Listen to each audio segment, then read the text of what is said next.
Welcome to Positive Talk Radio. Our goal is simple: to explore evolving ideas one conversation at a time. So, stay with us as right now we present. Welcome to the show, everybody. You know, I got to tell you, we're going to have to change the opening because we say in the opening that evolving conversations, one conversation at a time, something like that. But we also need to do it involving people, one conversation at a time, because our guest today, her name is Kate Heartsong, and she is an incredibly talented young lady. She's an author. She's a confidence coach. She's a speaker, a Reiki master and teacher, a workshop facilitator, and a personal finance coach. And she'll support you in any way that you see fit that you need help from her. So she's also written a couple of books, and we're going to talk about those today as well. But first, I have to welcome Kate to the show. How are you, young lady? Oh, I'm wonderful. And thank you, Kevin. It's such a joy and really an honor to be here with you. And I'm so excited about this show, what we're doing today. Well, me too. Me too. We're going to talk about a wide range of things. But first of all, let's talk about you. And that is, how did you become who you are today? And understanding it's an ever evolving process, and we're all continuing to move forward in our life. And, but you are in a place that, from what everything that I can tell, is really good. But how did you get to this place? A lot of people would like to know. Absolutely. And I share this because I'm so passionate about inspiring others to know it's possible to make change and to transcend. I won't go into too much details, but as a child, there was a lot of trauma and awful dynamics. Plus, I lost a lot of my hearing when I was 2 years old. I was a curious toddler, and I actually fell out of a window about 1.5 stories high. Oh, wow. Thankfully, I landed on grass, but my mom told me there was cement on either side, and I feel like I was so taken care of landing on the grass. But it did result in losing most of my hearing, and when I was young, as a child, I was so ashamed, thinking there was really something wrong with me. I have this hearing loss, and I am not good enough. And I had loads of shame and no self-confidence. And during, that time, I didn't have hearing aids. They didn't have the type of hearing aids that would support the nerve loss that I had. So all through my grade school, middle school, and high school, I did not have hearing aids, and it caused a lot of misunderstanding. People thought I was conceited, or they thought I was weird, and I didn't have the courage to tell them I had a hearing loss. So when I got out of high school, I decided I'm going to see if there's some hearing aids I can get, and I did, and it made such a difference.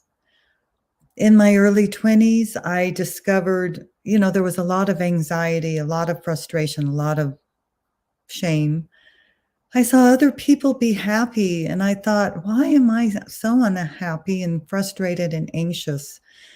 I decided to take the bull by the horns and make a shift in my life. And it took many years, but I took self-help classes. I had psychotherapy, read a lot of self-help books, did a lot, and worked also. That's when I started my spiritual path. And over time became more confident, recognizing and had internal awareness of, why did I show up the way I did? Why was I so unhappy? And to start shedding the false beliefs I had about myself.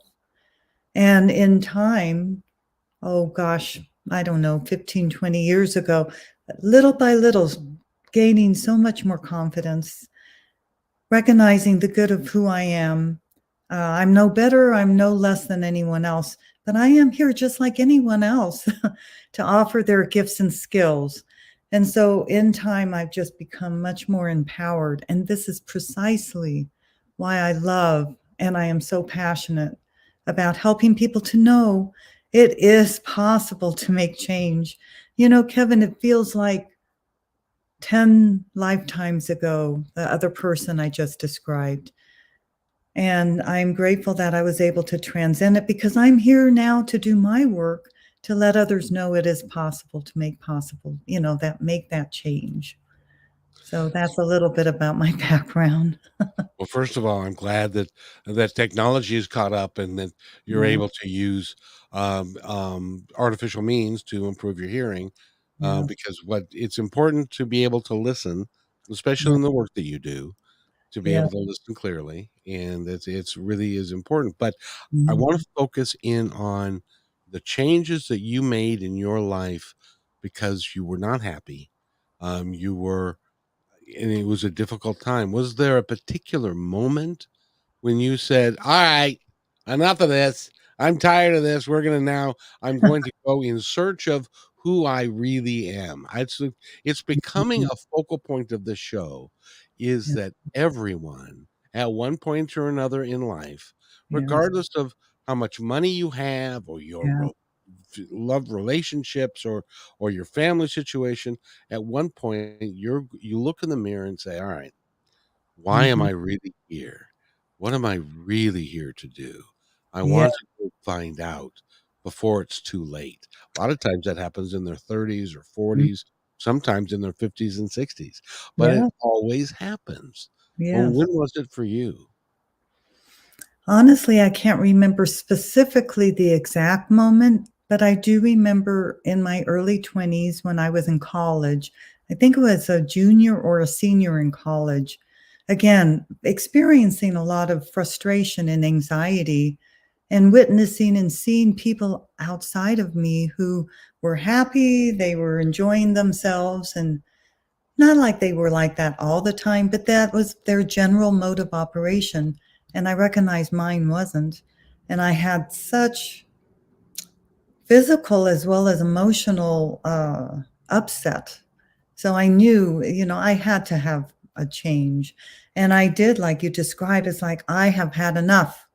I am making a change, and I know it's possible." Actually, at the time, I was studying psychology, so I was like, "Oh, it is possible to make change." You had some inside knowledge about Exactly. making the types of changes that you needed to make to live your life, and I'm so glad you did because you are in the process of being able to help people in a Mm, myriad of ways, be it from energy work or, the writings that you do, instilling confidence in people. Just there are just so many ways. mm, When do you have time to do it all? yeah. It is a challenge sometimes. I had the tendency to spread myself too thin. So, I am a Reiki master and teacher, but one of the things I am not actively promoting bringing in clients for Reiki. I just don't have time for that. But I offer classes when it organically comes up. So that's kind of on the side, but it's still very much who I am. And then I do just create the time on what my inner guidance tells me, and that is to be more now promoting my book, learning how to market and to promote my book. So I'm really focusing on that. And I'm also continuing to have coaching clients because I love coaching and I love empowering women. So I guess it's a matter of, being disciplined and oh, creating a schedule. Sometimes things will pop in that's like, "Oh, my guidance tells me I need to do this. I'll put this to the side." Kind of a, learn as we go. Experience teaches us how can we balance everything. But I do have to be careful because I do tend to take on too much. So I like As a lot of us do that we do, a that lot of because us you do. see so many areas that need Yeah, some change, yeah, and you'd yeah. like to take on as much as you can. Let's talk about the concept. It's not really a concept, I guess, but a lot of people are um, resistant to the idea of inner guidance. Mm, There is actually a voice, and that's in your head, that's in your heart, that it helps you guide your way through this life. And a lot of people poo-poo that and say, no, that's not real, but it is real, isn't it? Oh, it is totally real. And I would be willing to bet that everyone has had an experience of that push, inner guidance, the voice, that pull. And if we follow it, we will actually find that life will flow with us much easier. There's a story I love to share. When I was, oh gosh, I think it was about 20 years ago. I was on a singles group weekend camping trip. And I left early on Sunday morning to go back home. But before I did, I thought I'll take a hike. And I wanted to take this beautiful hike in this area in Colorado that has a marble quarry. So I went down by myself on a Sunday morning, very confident, I can do this by myself. I'm not fearful. I'm walking on the trail, and about 1 minute later, these two men are coming out in the opposite direction, walking towards me. And I'm friendly, and I just say hello and hi. And they pass me. They kind of look at me strange.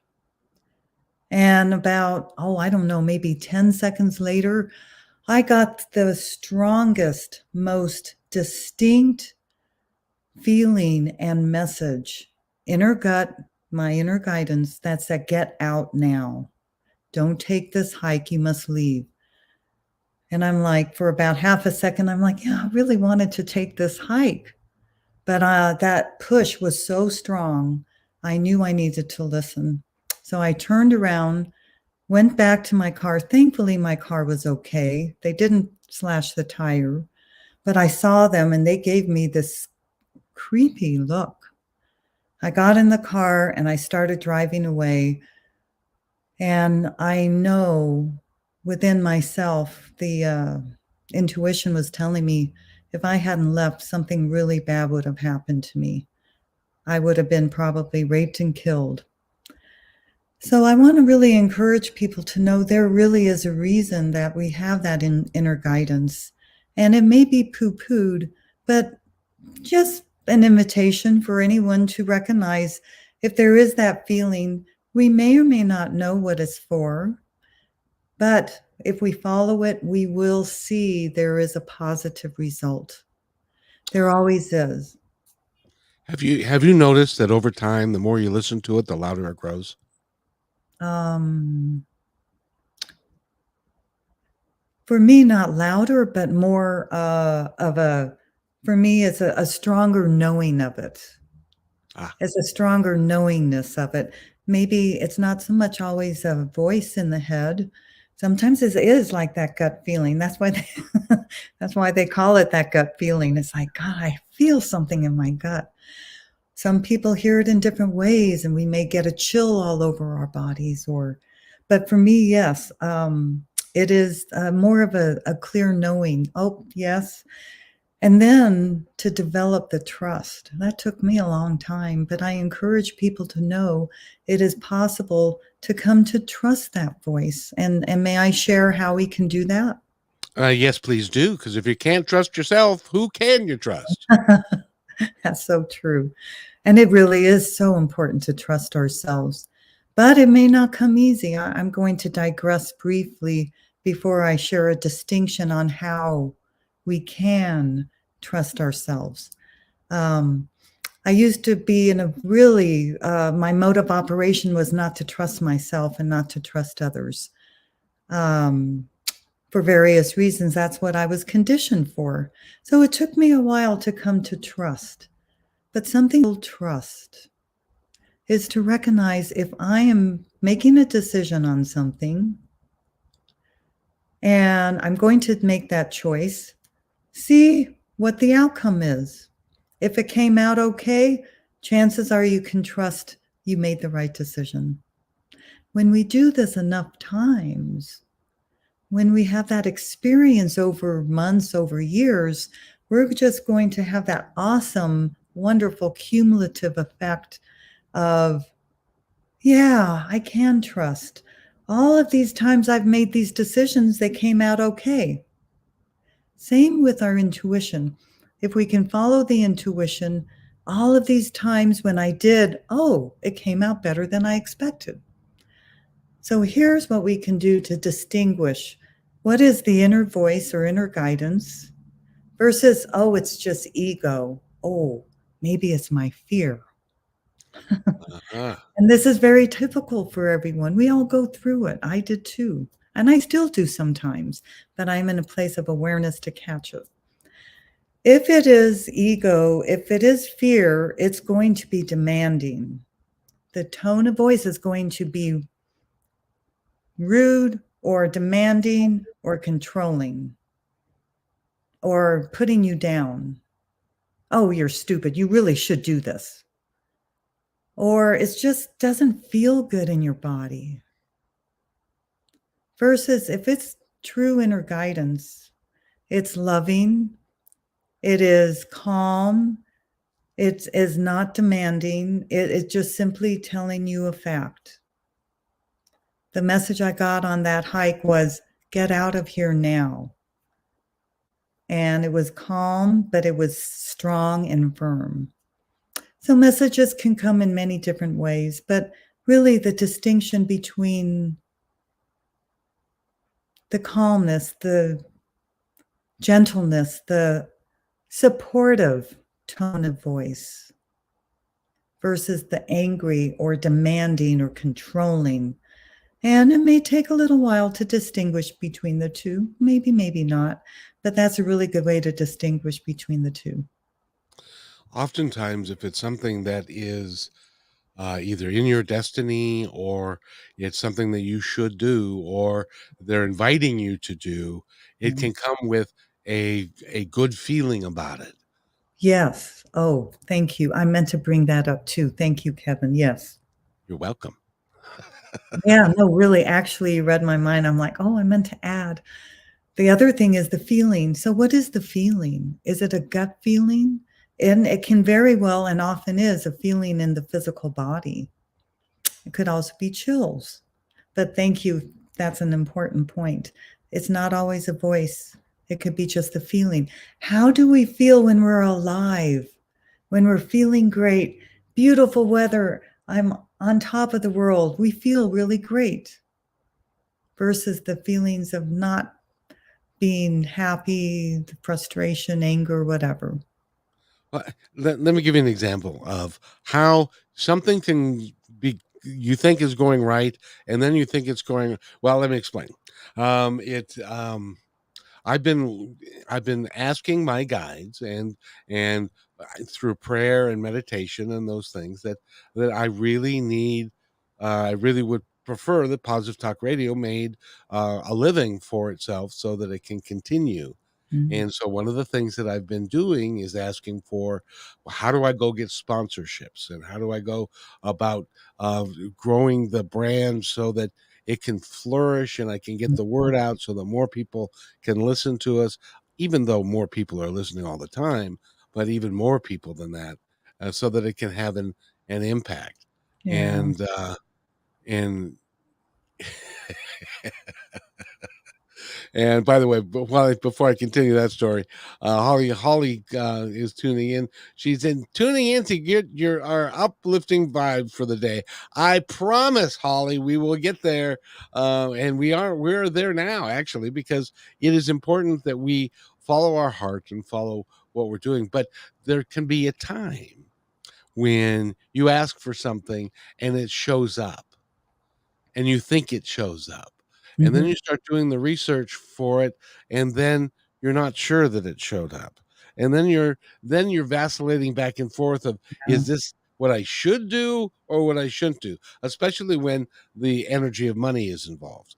And Yeah. so it's like, do I expend this and trust that this is coming from my guides and that they brought these people here to help me do this? Or do I do as others would do and say, use your due diligence, and at Mm. the end of that time, if it works. And if at the end of that time you can still feel good about it, Mhm. then you are you're better off than if you um just either jump off a bridge Yeah. and spend the money, or completely deny it. Would is so guidance here, Miss Kate, if you would, how would you handle that situation? Would you take the first part and jump off the bridge, or would Mhm. you do believe that it's coming to you, but do your due diligence? Because I would like to believe that everybody's out there for the common good, but when money is involved, sometimes it just ain't so. Yeah. And I so relate to you, Kevin. I've been there many times, and even recently, something that I've been wanting an answer for, and I've been asking my guides, please give me clarity, give me a message that's so clear that I know. And I haven't gotten the answer, and I'm like, hmm. And so I have actually just in recent weeks focused even more. I mean, I knew of this before, but in recent weeks, I've been focusing even more of, well, how is my body feeling right now? Am I in a place? I'm going to try to describe. Sometimes experiences are hard to describe and put into words, but I think everyone can understand if they are feeling good and they're feeling in a place of calm, or maybe just a high feeling of feeling great and gratitude. It can be explained in so many ways, but for me, having a sense of peace and a sense of expansion, my aura is expanded, helps me to affirm that, yeah, I think this is the right decision. And something I also recently discovered for myself, anyway, is okay, I'm focusing on this particular thing that I want to make a decision on. Is anything negative coming up? Am I feeling like there's a red flag coming up? Is there consistency in the calmness of how I feel? So I am very well aware of not just my physical body, but my emotional and mental perspective and spiritual perspective. I hope that makes sense. It's that is, at least for me, how I have been now trying to answer the question, should I go forth or not? In my personal opinion, I think it's great to do due diligence and do the due diligence from heart. Try your best not to be so much in the head. It's good to have the mental, it's good to think about it.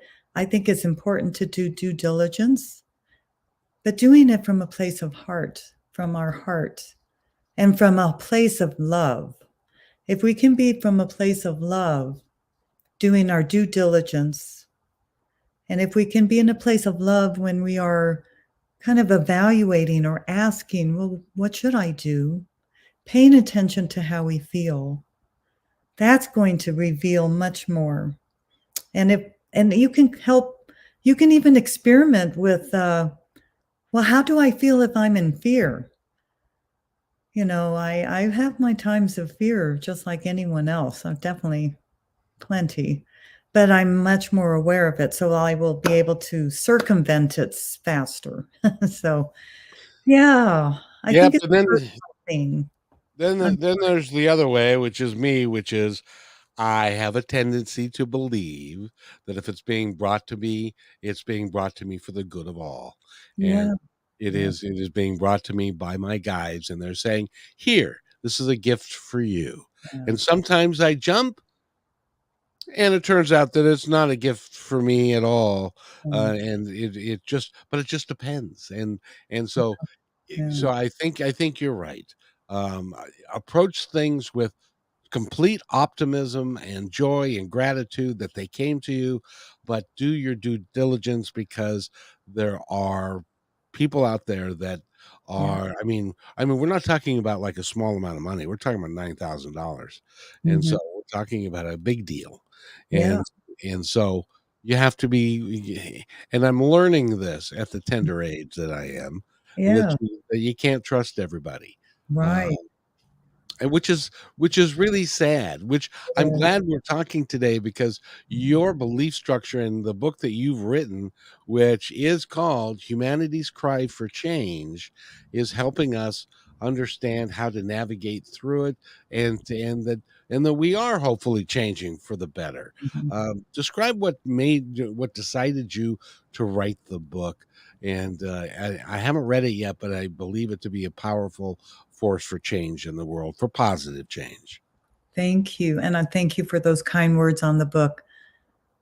About 20 years ago, in deep meditation, one particular deep meditation, I was feeling and sensing some words coming to me. They were very loving, very kind, very gentle, and I had this feeling I should grab a pen and paper. So I started writing word for word, and I got this beautiful message for myself. And I was like, "Wow." And then I really at the beginning, I doubted this. I thought, "Is this my ego or is it my intuition? Is this my angels? Who's talking to me?" And, with many, many weeks following, I would continue to receive this, and then I started getting acclimated to the process of it, and I had to go through within myself to learn to trust it, and I did come to trust it. I was told that it is a number of angels, and they call themselves, Archangel Michael, along with other angels. And I am so deeply grateful for the incredible messages I've gotten. And over time, additional messages I knew were not just for me, but they needed to be shared with the world. So I published my first book in 2010 called Deeply We Are One. And this is really, in essence, recognizing our greatness, embracing it, and in doing so, we can then better recognize the greatness in others and understand the interconnectivity and oneness of life. About 3, 4 years later, oh, go Well, ahead. yeah, I wanted to stop you there because that was in 2002 when I had my decision that I wanted to learn about more spirituality Mhm. and different things. And these we were talking about things being brought to you. These books were just brought to me. The universe just said, "Here, read that." And the first one was Journey of Souls by Oh, Dr. Michael Newton, which is a mhm. cataclysmic piece of work in my Yeah. life. And then the next one was Neil Donald Walsh, Conversations with God. Mhm. And in the first book, Conversations with God, he said something, or God said something. Whoever was writing it at that moment said something that I'd never heard before. I grew up a Lutheran. I didn't hear it in church. I didn't hear it on the playground. I Yeah. didn't hear it in the workplace. I didn't hear it anywhere. And then and so I read it and stopped and read it again Mhm. and said, "That's for 4 little words, that is absolutely the most profound thing I'd ever Yeah. read." And it was, "We are all one." Mhm. Yeah. And the same thing that you wrote here, and the angels gave you that message, which was, "We are all one." Yeah. And we as a people, as humanity, need to approach it that way because that is the ultimate truth. Oh, yes. Yes, and there's a reason why so many teachers and authors are coming out with this phrase, "We are all one. We are all interconnected." It's time to rise into consciousness into the new earth, and, um, and that's a powerful message for us to start learning and acclimating to. Well, Uh, and there really is we really have no we're running out of options is what we're doing. And mm, really need to, and people like you and people like me, one of the reasons why I do this show primarily is so that I can get that message out and to have people like you. You have any idea how many people are getting the same message at the same time? I mean, of course you do. You've written the book about it. Mhm. Yes, and many people are hearing the message, some from me, some from others, and it doesn't matter. If they don't get the message from me, they will get it from somewhere else. Yes. My desire is that people just get the message. I would love to be the one they receive it from, and if they resonate with another, that's great. But it's essential, like you said, we have to survive. In order to survive as a species, we must have understanding that we're all interconnected. That's actually one of the key messages of my newest book. So when I wrote my first book about 3 years, 4 years later, all this beautiful messages came through, which turned out to be my second book, my latest one, Humanity's Cry for Change. And this is where, yes, like you pointed out so well, Kevin, the essential, it's a clarion call. It's like urgent. This should have been done 100 years ago. Well, 50 years ago, 20 years ago. We need to step up to the plate. And there's some key concepts that this book shares that must be taken on individually and globally for us to survive as a species. And one of those key concepts is what you brought up, that we really do understand and live by and embody, that we are all interconnected. And it's easier said than done. We need to have that experience of understanding the interconnection of life. But there's a couple of examples that might help people.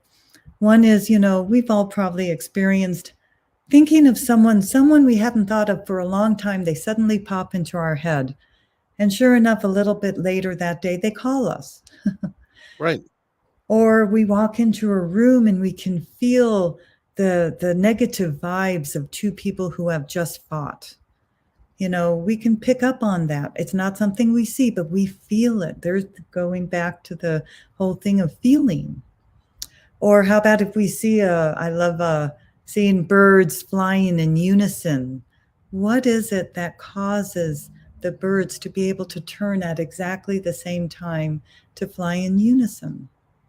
And so I encourage people, if they want to better understand interconnection and oneness, to be in a place, if they can, of open heart and see how do they connect with others when they are with open heart.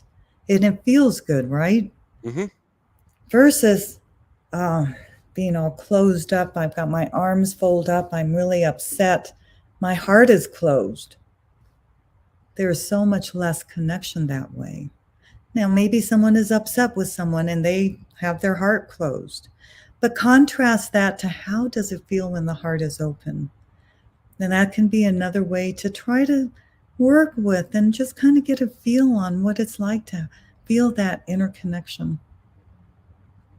I agree. And I would even go so far, Kate, just to say that message is well over, I believe it to be well over 2,000 years old. Yes. But it Definitely. has not taken root Mhm. because it's counterproductive to the idea that it's counterproductive to the ego, Yes, it is. because the ego says, I'm powerful. I need to make more money. I'm going to be better than you. My Yes. tribe is better than you. We're going to wipe you out because you're not as good as we are. And though, so that is something that we've been struggling with for all of humanity's time Yes. here. Yeah. And we don't recognize it, but and all the great leaders of our time, be it Buddha, Jesus, Muhammad, name them all, they've all had a message of be Yes. kind to one another, and we are all one. Yes. Um, and so we, Totally. as a group, we need to understand that, and that's why that message still comes through to people like you and so many other people that I've talked to. Mhm. Um, and it's important. It But is. so we must continue to do that. And thank you for doing what you're doing. Oh, thank you. I feels like I'm so honored to be the messenger of my book, Humanity's Cry for Change, because it does create a ripple effect when we do recognize the interconnection of life. It helps us and it helps people. There's a beautiful ripple effect, like I said. Um, there's also the book also answers the key question of why is it that we're going through incredible chaos and incredible challenges. We're going through so much right now, individually and globally. And look at the wars that have just propped up again. There's so much happening. The reason, though, I'll be very brief here, but the reason that we're going through such havoc and humanity plus Mother Earth is because we're right in the midst between the old age of Pisces. Pisces represents, and we've been there for 2,000 years. And yes, I love what you said about 2,000 years ago, the message of oneness and that everything is from within ourselves. And yes, be kind and respectful towards others. And the beautiful messages that Jesus spread and the other leaders, spiritual leaders, the Buddha, Mohammed, everyone, Krishna, so many messages that came through. Back in the Pisces age, we're just wrapping up with 2,000 years, is all about the competitive, thinking we're separate, male dominance, thinking men and women are not equal, thinking that different cultures and different ways of life are not equal, thinking that war and aggression is the answer. That is so not serving us. And that age is actually wrapped up. The 2,000 years of that age is up. We are moving into the age of Aquarius. And that is represented by collaboration and kindness and love and peace and harmony, respect, reverence for life, understanding unity consciousness. But to get there, Kevin, we have got to have the old come up to the surface to be dismantled, to be looked at, to be healed, to be dismantled. And we're right in the midst of that. And every single soul on the planet right now are incredible souls who wanted to be at this very crux, this incredible, unprecedented time in all of humanity, to be here in the midst of all this, what looks like chaos, and it is, and it's painful. Painful, but it needs to happen in order for the new to come in. And so, yeah, again, the book describes key concepts in order to better birth the new earth to come in. And Joseph said, certainly things to think about, which there are. By the way, did you know that on good old Mother Earth, that 90% of the life forms that were here at one time are now extinct? 97%. Oh, gosh. The astrophysicist Tyson gave us that number, and so consequently, um, our survival is not assured.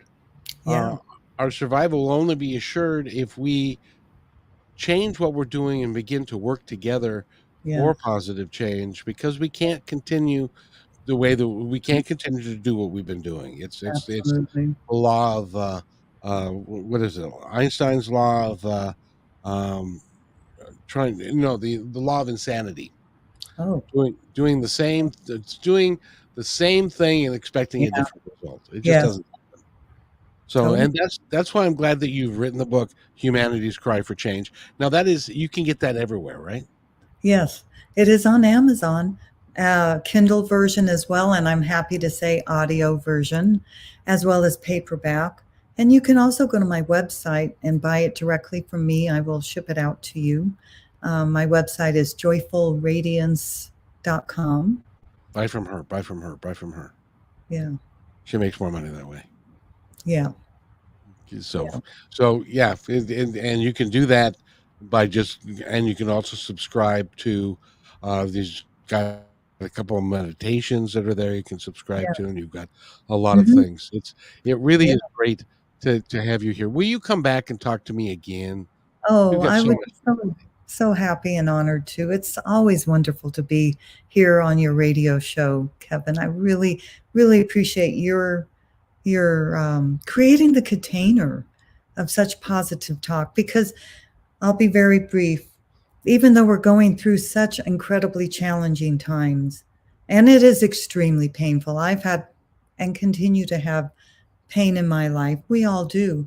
Yet I am totally optimistic. I do know that we will reach the new earth. It will happen. It's going to be a lot of pain, a lot of shifts, a lot of chaos before we get there, but it will happen. I agree with you fully. And and well, and if it doesn't happen, then we're going to be in a world of trouble. But Yeah. I really believe that there are so many people, and there are more people all the time that Yeah. are looking at it from a standpoint of what we've been doing isn't working, so let's try something else, and Yeah.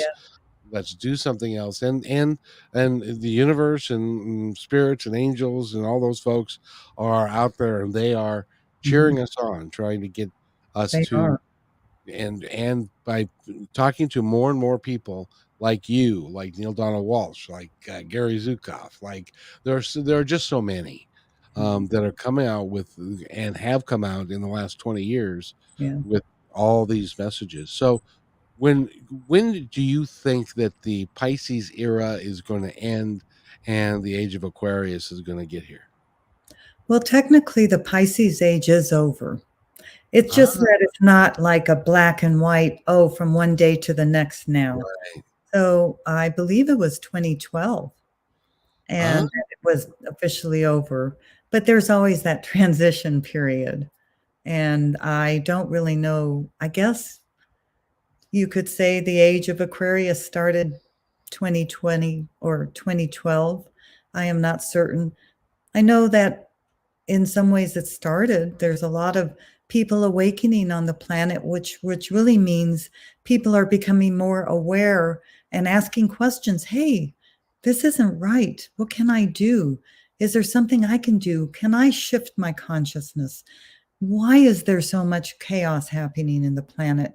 And how can I make a shift within myself so I can help not only myself, but others and my children? And what's the future of my children's children? I think a lot of people are really like, hey, questioning the status quo and like, yeah, yes, totally aware of all the different things that we must change.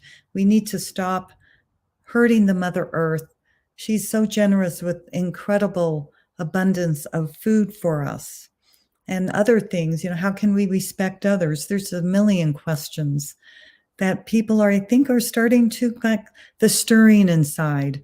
And there's a deep pain of humanity that is crying out, saying, no more. My book talks about that. No more of this pain anymore. What can we do? And, make no mistake, when you have one person making a change, you're adding positive to the collective. And imagine 100 million people or a billion people doing that. The shift is going to happen. And that's why I'm optimistic. I agree with you. And if you want to take those 100 million people and put them on Positive Talk Radio so that they're listening here, that would be awesome and I stuff. would love that for you.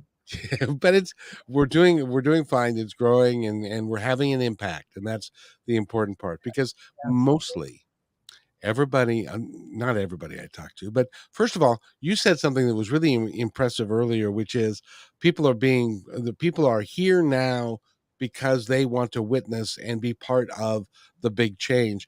Think about, speaking of big change, think about the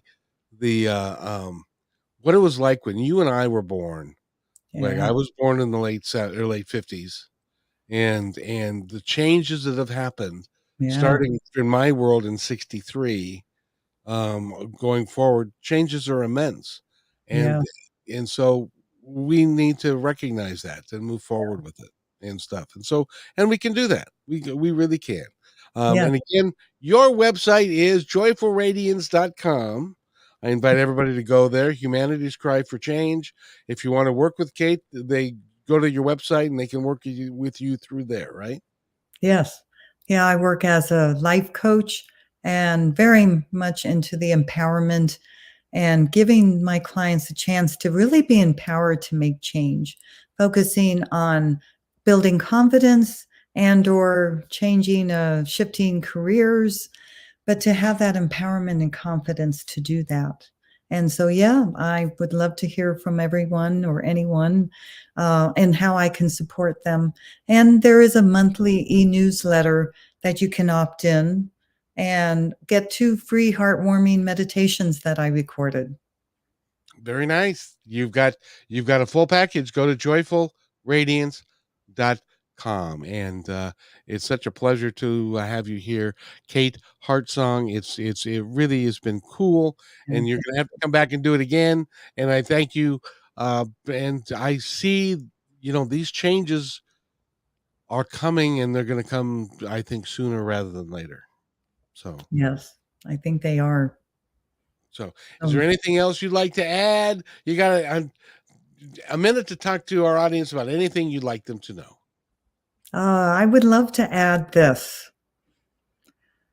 Recognize please, no matter where you are, to recognize the greatness of who you are.